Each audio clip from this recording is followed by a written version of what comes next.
What's up guys, this is YeahBuoy. Let's do this.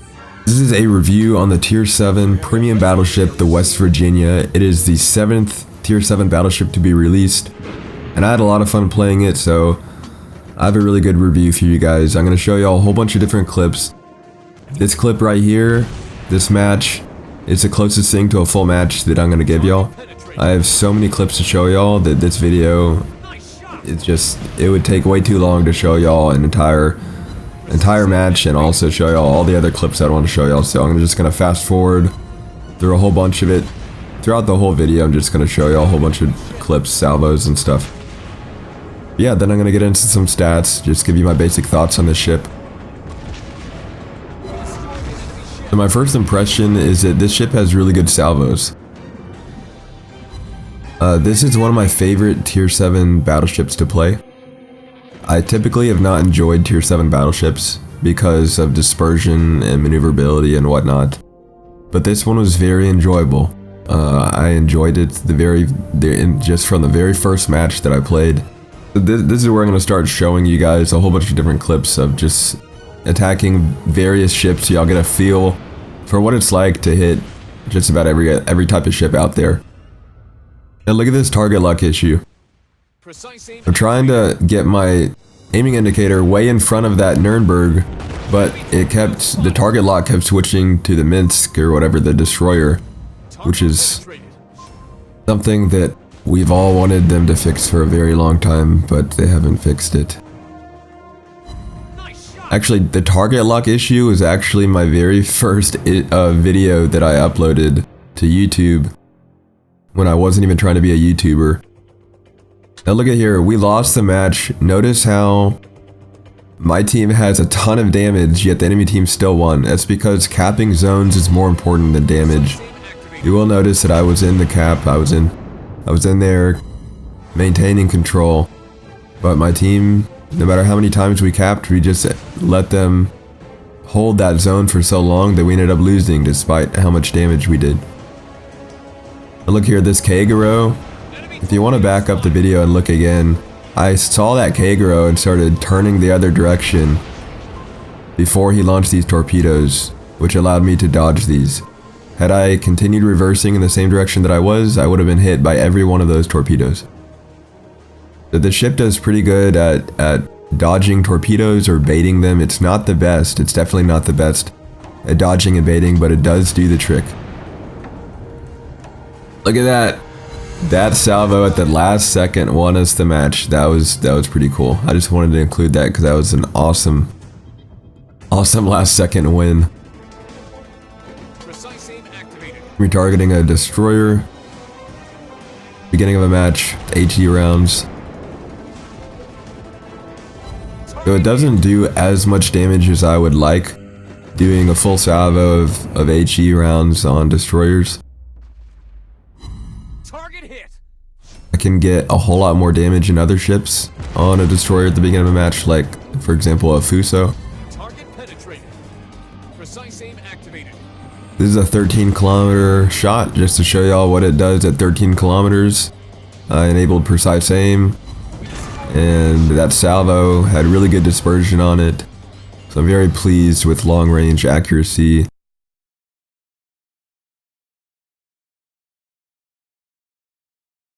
I typically don't waste my time doing long-range shots like that without precise aim, so I don't think I have any clips in here of that. Now watch this destroyer. Look, they're about to start winning the match. They have the zone, they're about to gain enough points. They're now winning, but the destroyer that wanted to come YOLO me, this guy just lost them the match. See, they were winning with like 10 seconds left, and his YOLO caused them to lose. I just wanted to point that out because if there's, I typically like to make videos for new players that need advice. And so if you are a new player, like, just notice what happened right there in that last clip, because you need to pay attention to your score and whether you're going to win or not. If your goal is to win, then sometimes you got to sacrifice extra damage for winning the match. But of course, if you don't care about winning, if you just want damage and that's all you care about, then YOLO all day. It'll just make you lose sometimes.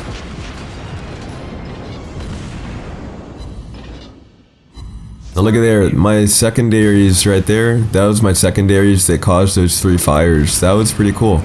Just one salvo of secondaries caused the 3 fires. I did fire my main guns, but they didn't set fires. It was the one salvo of secondaries that set 3 fires.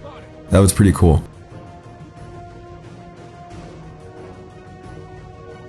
Now this match, these destroyers are coming after me this whole match. So these next few clips when I transition are the same match. This is the same match. The situation is under control. And I have a really good baiting clip coming next. That was really satisfying salvo right there on that destroyer. I am reversing because I know he's about to fire those torpedoes, and unfortunately the acceleration on this ship is just so slow that I didn't have enough time to get out of there. But there is another destroyer coming after me, so I'm gonna keep on reversing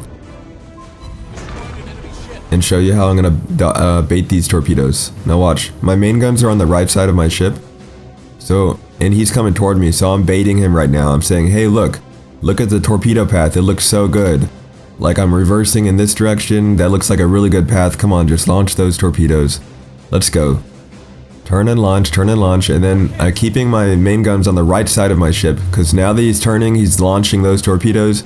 Now I'm gonna turn the other direction to where my main guns are facing him and I can use them now. And now I'm parallel with the torpedoes as I've taught in my other videos on torpedo baiting. This is total baiting. This is just expert baiting right here. Enemy ship destroyed. Very satisfying. So if y'all really want to bait torpedoes really well, just set it up. Make them think they have a really good shot. And then be like, oh, just kidding, you don't have that good of a shot. Because I was baiting you the whole time.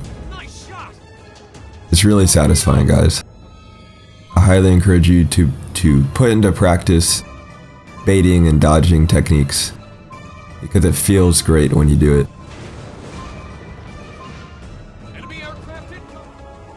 Now this DeGrasse had a really good strategy, so I wanted to throw this in here. This guy came into the cap at the beginning of the match, did a U-turn, and then he faced his nose toward his starting area, like away from us. Which made my salvo like really high. It's just really hard to hit him because of the dispersion. I did get a Citadel, but only 3 rounds hit out of 8. And that's because of the way he faced his ship directly away from me. He wasn't showing broadside. Now here's a Edinburgh, that's a tier 8 cruiser. It's a British cruiser, so they do get Citadeled pretty easily, and they're pretty fragile. But just to show you what it is like versus a tier 8 cruiser. Now in this match, man, I got targeted real. I'm the first one to sink. They all wanted to sink me, but this is a really good last second salvo. Got a Citadel on a North Carolina. Look at that, 8 rounds hit Citadel last second. Now this is the second to last match that I'm going to show y'all. Precise aim activated. We have a naval leader in this match, and he is going to go try and cap the enemy base, and I'm defending our base.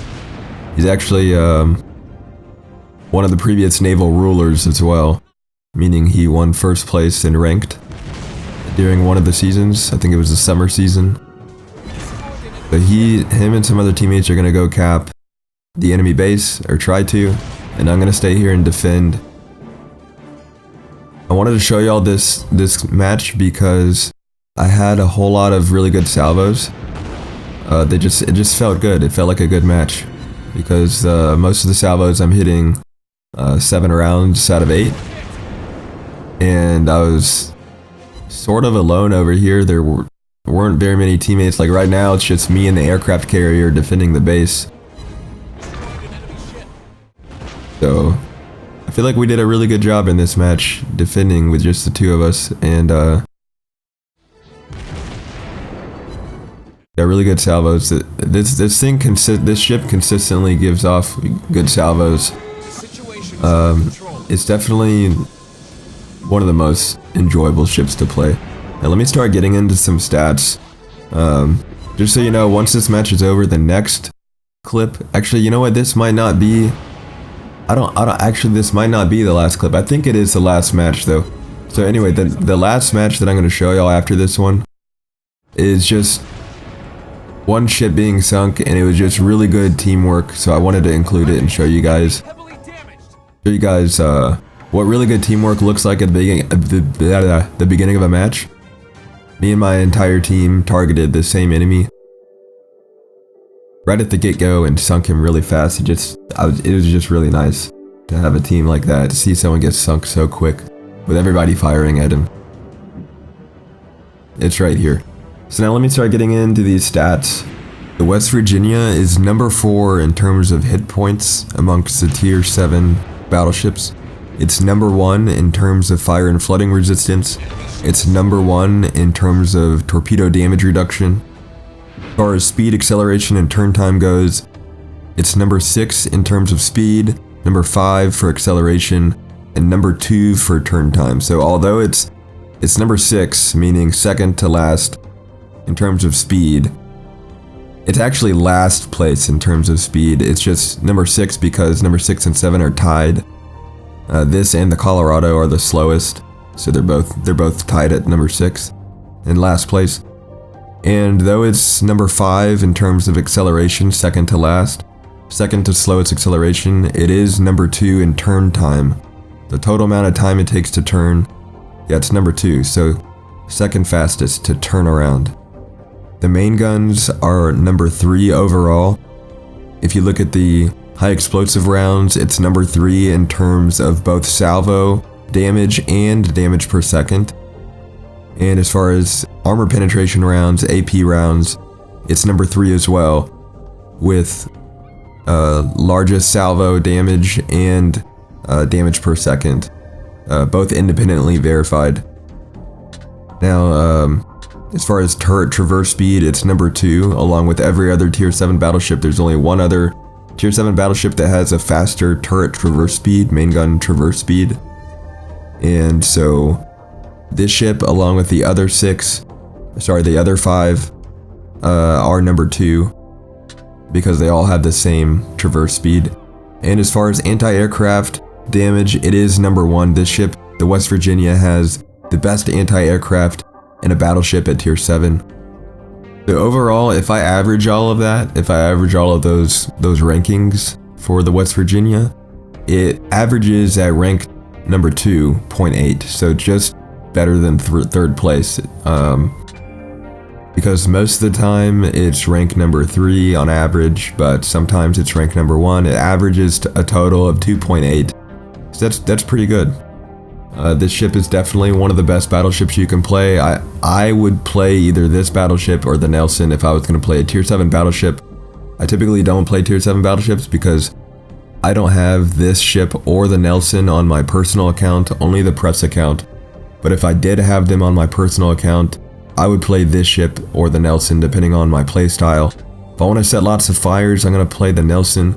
If I want to use AP rounds, I'm going to play this ship. Alright guys, I hope you enjoyed this video, and I hope it helped you determine whether you want to buy this ship or not, and I'll catch you guys next time.